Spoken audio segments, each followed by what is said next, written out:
So hello everyone, welcome back to the channel. Today we are going to solve the problem divide in incremental groups.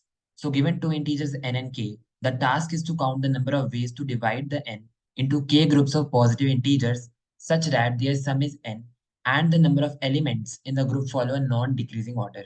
That means group of I is less than equal to group of I plus 1.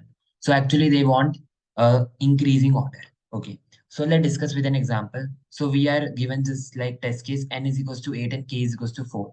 So we want to divide the 8 sum into 4 groups, 4 people.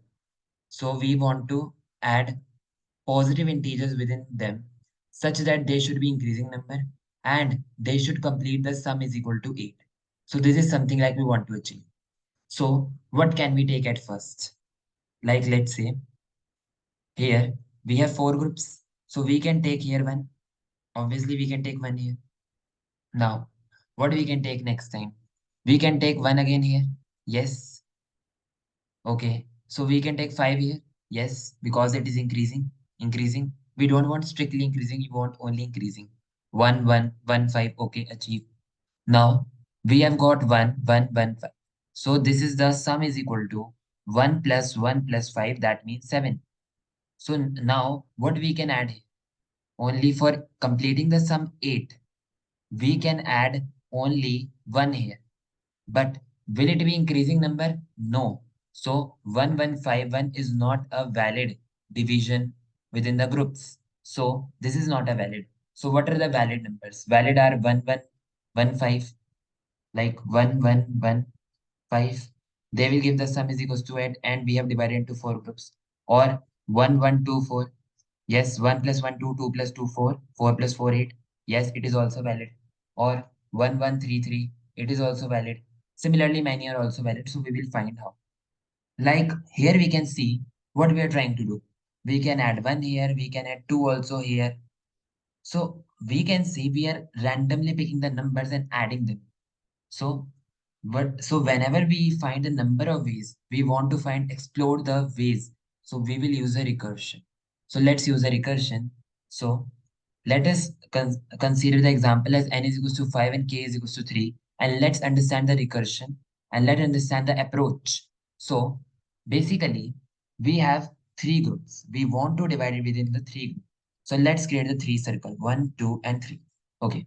So now main task is to achieve increasing number and we want to complete the sum. This is our main task. So at the first circle, what I can add? 1 I can add. Yes. I can add 2. Yes. I can add 3. Yes. I can add 4. I can add 5. I can add anything. Whatever I want. Okay. So let's add 1. So if I add 1 here, we can add 1. Now next time, we can add 2. We can add 3. We can add 4. We can add 5. So the main question begins here. Like we have n is equals to 5 initially, k is equals to 3, and now here we have n is equals to 4. Why? Because one sum is completed. One sum is completed and k is equals to 2. Why? Because I have completed one level. Basically, I have given a means I have completed the one group. Okay. So now here we have n is equals to 3. Why? Because from the 5 sum, I have completed the sum 2 and number of groups I am left with 2 only. Similarly, here n is equals to 2, k is equals to 2 obviously, n is equals to 1. Because I have completed 4 sum, I am only remaining with the 5 minus 4 equal to 1 sum only. And k is equals to 2. Obviously, I am remaining with the 2 groups, which I have to fill. Now, here, n is equal to 0 and k is equals to 2, obviously. Now, the main question starts here. So basically, you can see we want to have increasing number. So let's say in this one, 2, circle, circle. Can I add 1 here? No. So that means I want something such that it can indicate that I have to take number only greater than or equal to 2, not less than 2. So what is the indicator? So I will create an extra variable, let's say num from here that I can take 1. That means I can take element from 1 to n. I can take element from, so whenever I come here, let's say I've taken 1. So that means I can take 1 here. Yes, it is possible. So I can take num is equals to 1 here. But here, what I will give? I will say num is equals to 2. Why? Because we can say that we can't add 1 here. We should have 2, 3, 4, 5, but not less than 2. Similarly, we should have num is equals to 3 because we can take 3 or greater than equal to 3. Similarly, num is equals to 4 and num is equals to 5. So if I make the complete recursion, like let's say it was a 1, 1, and we have num is equals to 1, and n is equals to 4, k is equals to 2. So I have two options for this. What I have many options. I can add 1 here. I can add again 2 here. I can add 3 here. I can add 4 here. Okay.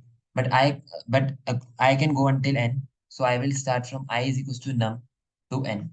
But num will indicate that we can take only numbers greater than or equal to 1. Similarly, if we had 2, we can add only 2 here, 3 here, 4 here, and anything, whatever we want. So we want only numbers which are greater than or equal to 2. Now, one question. Let's say I will take 5 here and my sum is equal to 5. Now here I should add 0. No, no. So how this condition will be handled? So whenever we will take the number, we will say if let's say I have 5. So what number I can take again?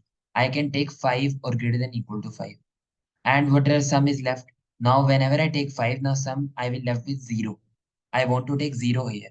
But I can't take 0 here. But I can't take 0 here. So obviously 5 can't make 0. 5 cannot make 0. So this condition will be handled whenever we traverse the recursion. So this is all about the approach. So whenever we do the recursion, so after that we will memoization. So let's code up the approach.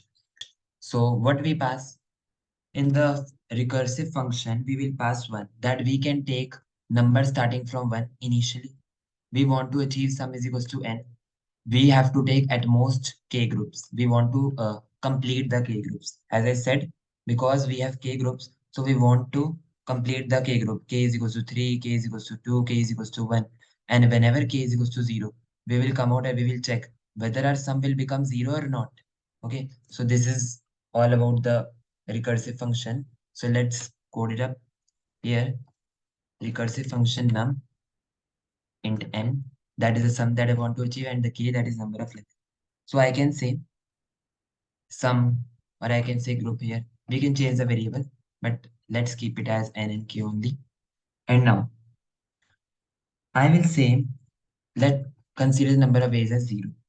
Now, at the as I said that in the first position, let's say I'm at first position or I've completed the first position, and let's say I've added 2 here. So at this position, what I can add? 2, 2, and let's say my sum left is 3.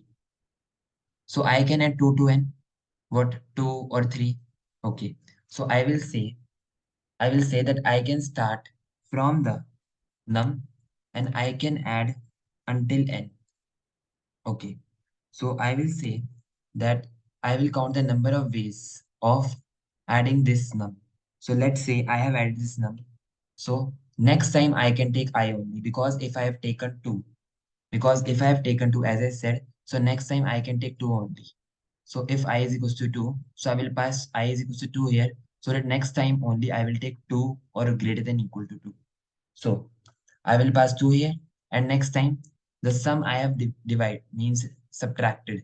Like whenever I take a let sum is equals to 5. So here I will add 2.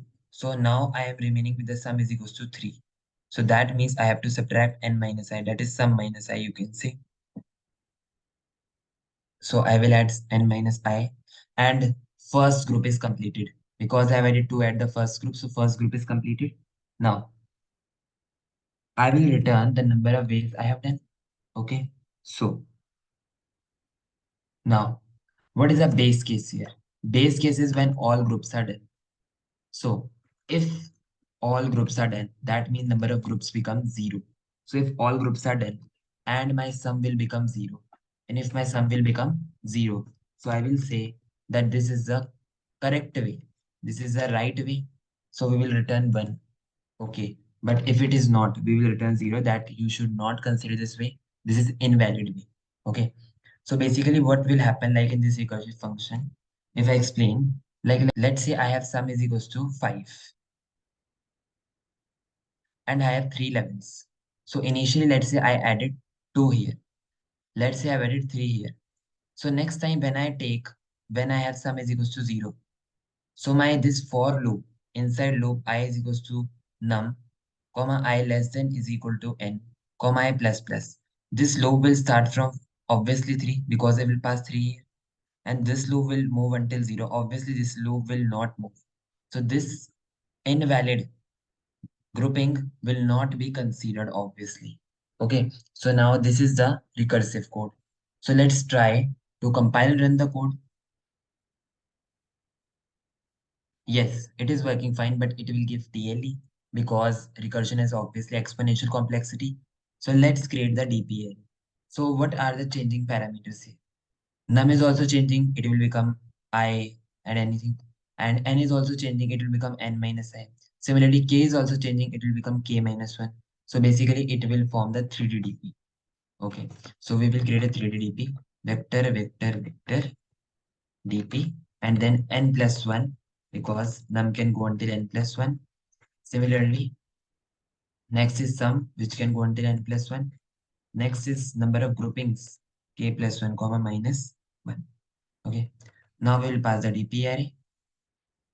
Now we'll pass the vector, vector, vector, int, ampersand DP.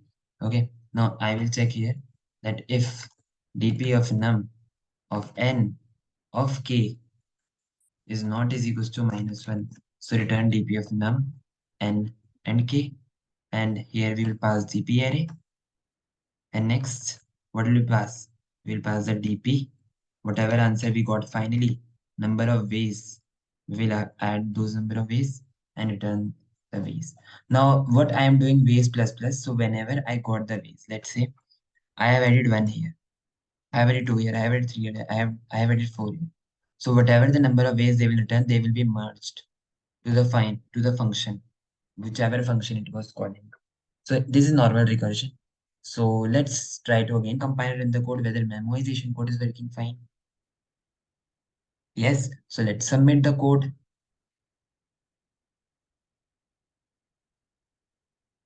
So yes, this question is totally working fine. So this was all about code. So if you like the explanation, so please like, share and subscribe to my channel. And thank you and have a nice day.